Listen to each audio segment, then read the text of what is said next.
Bonsoir à toutes et à tous et bienvenue dans ce journal du 27 février, pardon. 6 élèves du lycée agricole de Rouillon en partance pour le salon de l'agriculture à Paris. Ils y présenteront Julie, une magnifique Red Holstein dans le cadre du trophée national des lycées agricoles. Nous les avons rencontrés. La fin annoncée des travaux du verger en terrasse au Mans d'ici début juin, avec la pose d'un escalier flambant neuf qui reliera la cité Plantagenet au quai Louis Blanc, nous le verrons.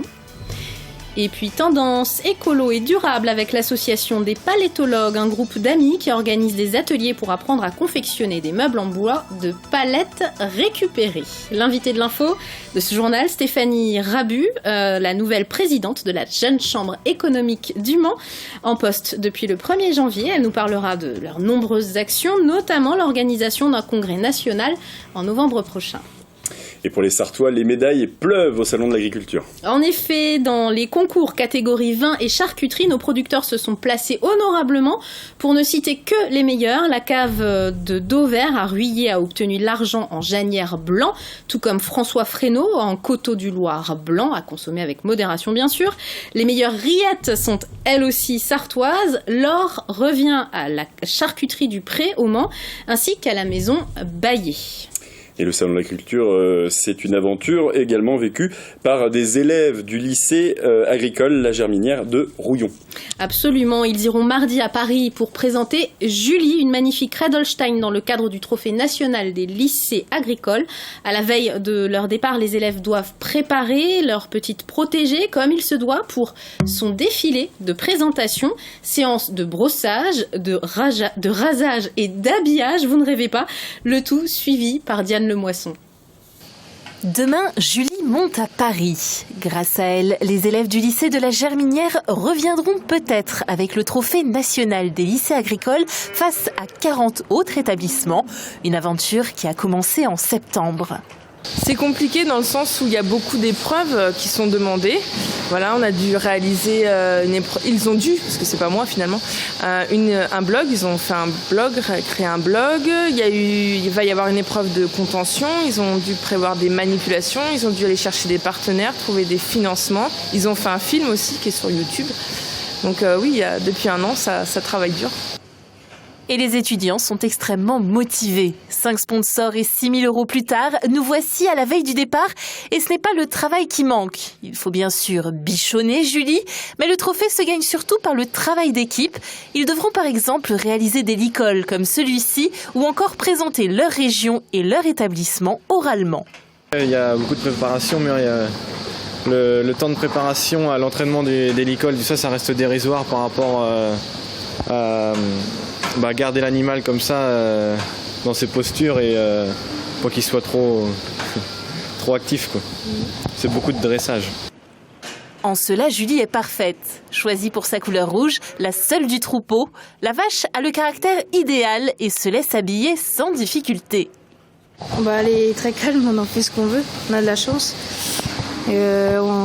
Comme là, on lui met la robe quand elle veut, on va la chercher dans la stabule quand elle veut.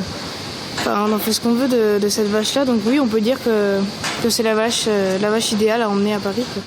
Toute de rouge vêtue, Julie est assurément la plus belle pour aller gagner. Le défilé de la jolie Julie est prévu samedi. Allez, les Sartois au salon de l'agriculture, la rédaction d'LMTV vous en parle toute la semaine dans votre rendez-vous face à la rédac, après le journal, de mardi à jeudi. Retrouvez des interviews d'éleveurs et de producteurs réalisées sur place au salon à Paris par Michael Texier. Et en bref, ce lundi, les pompiers ont dû intervenir plus d'une vingtaine de fois en raison des intempéries. De fortes averses orageuses et des rafales autour de 100 km/h par endroit ont provoqué de nombreux dégâts matériels aux 4 coins du département. Aucune victime n'est à déplorer. Le département est en vigilance jaune. D'après Météo France, le vent devrait s'affaiblir dans la nuit, mais attention aux orages de grêle cette fois, qui pourraient s'abattre sur l'ensemble du département mardi en milieu de matinée. Et un nouveau jardin sera bientôt accessible au public, cité Plantagenet au Mans. Un verger en terrasse de 2000 m² sur l'un des coteaux de la cité Plantagenet, du côté des quais. Aujourd'hui, le chantier qui a débuté en janvier 2016 entre dans sa phase finale, la pose des fameux escaliers qui relieront la vieille ville fortifiée à la Sarthe. Cet escalier qui semble voler au-dessus de la Sarthe est annonciateur de bonnes nouvelles, celle de la fin des travaux du verger en terrasse sur l'un des coteaux de la cité Plantagenet. Alors c'est un escalier qui fait 39 mètres de long, 12 mètres de dénivelé, en bois azobé qui est un bois du Cameroun, et c'est un bois qui a une forte densité puisque c'est un bois qui coule. Mais l'avantage de ce bois, c'est qu'il est imputrescible, on a peu d'entretien, même aucun entretien, puisque là on ne peut même pas le recouvrir de l'azur ou quoi que ce soit, ça ne sert à rien. Un bois qui coule, c'est-à-dire très étanche et peu glissant. De quoi sécuriser l'accès entre la vieille ville et le quai Louis Blanc, même si ce passage ne sera pas ouvert toute l'année. Celui-là, on ne l'ouvrira qu'au moment des événements, puisqu'il est un peu délicat à ouvrir pour des raisons de sécurité. Mais par contre, les terrasses du verger, elles seront ouvertes toute l'année. Les terrasses sont prêtes à accueillir un verger conservatoire et pédagogique. Le public pourra s'y promener aux heures d'ouverture de ce parc municipal d'ici fin mai, début juin, car le chantier a pris 18 mois de retard. Ça, ce sont les aléas de ce type de chantier qui sont dans des espaces un peu complexes. Il a fallu renforcer, par exemple, un certain nombre de fondations. Évidemment, on a fait un travail de fouille, puisqu'on est quand même dans un secteur historique intéressant. Autre intérêt, la vue imprenable sur le nord de la ville. Coût global des travaux, 650 000 €. Et découverte à présent d'une activité écolo, durable et très tendance. La fabrication de meubles à partir de palettes de transport. Leur bois de faible qualité est une ressource très facile à trouver gratuitement. Une association sartoise propose depuis 1 an et demi des ateliers gratuits donc pour apprendre le b.a.-ba de la construction de ces meubles en matière recyclée. Sinon, on a commencé avec des objets simples comme ça, par exemple. Cette table et cette chaise de jardin semblent tout droit sorties d'un célèbre magasin de meubles en bois. Et pourtant, c'est avec de simples palettes en pin qu'ils ont été réalisés par les membres de cette association. Alors, c'est du déchet, mais en même temps, c'est une ressource, parce que ça représente des millions de mètres cubes de bois qui sont prélevés sur nos forêts tous les ans pour un usage relativement éphémère, puisque les 2/3 des palettes qui circulent en France aujourd'hui, et il y en a un certain nombre, sont des palettes à usage unique. Fort de ce constat, les membres du collectif Alternatiba décident de mettre en pratique leurs convictions écolo et durables. Fin 2015, ils créent l'association Paletto Social Club.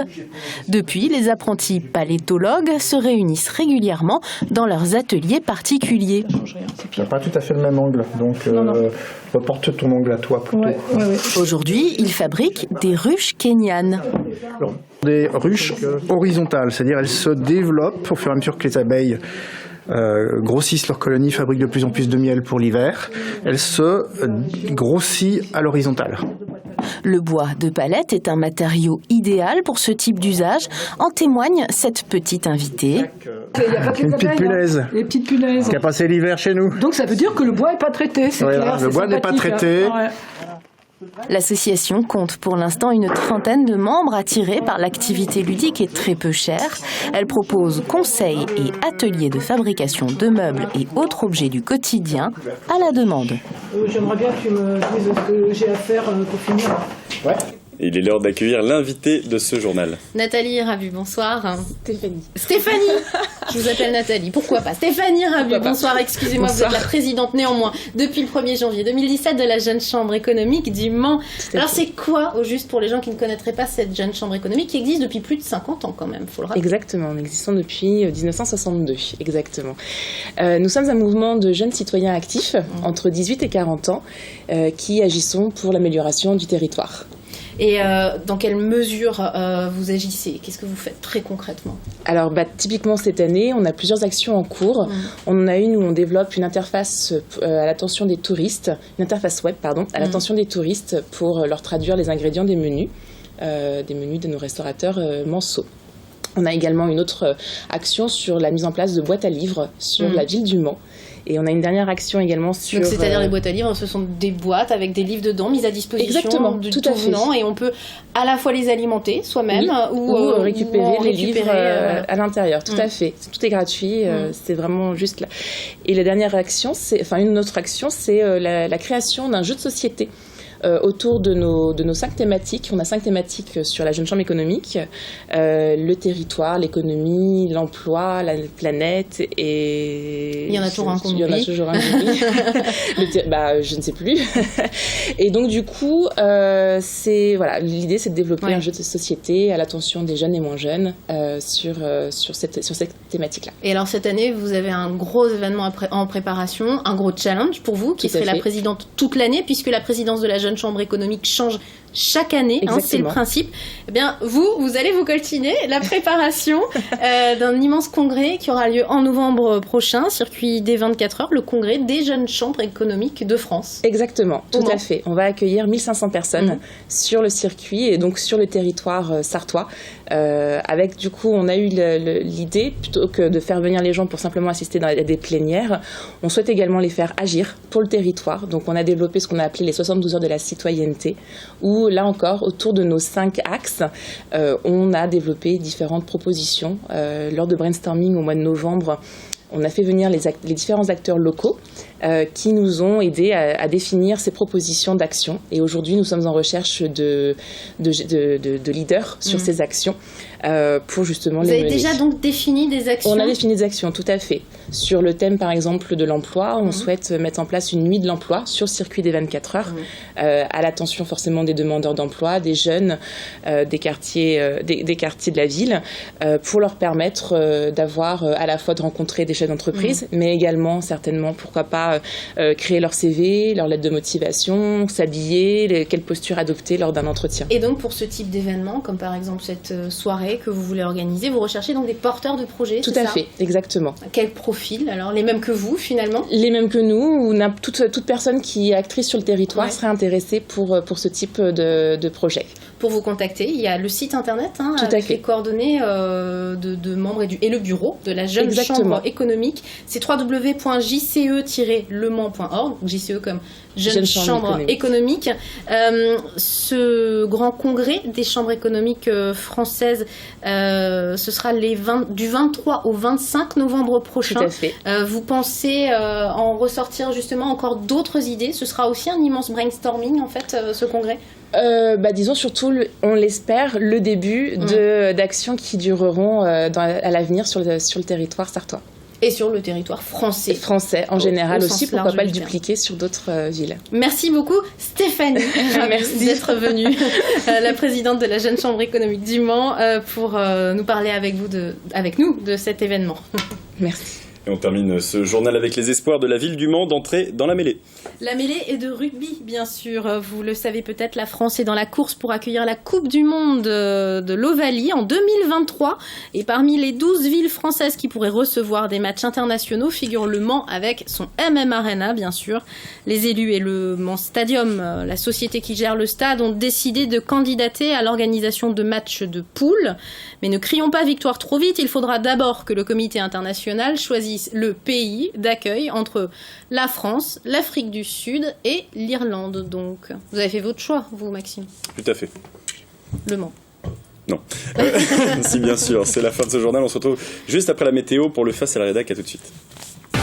18h15 cette semaine sur LMTV avec le Festival des vins et de la gastronomie de Laigné-Saint-Gervais en Belin.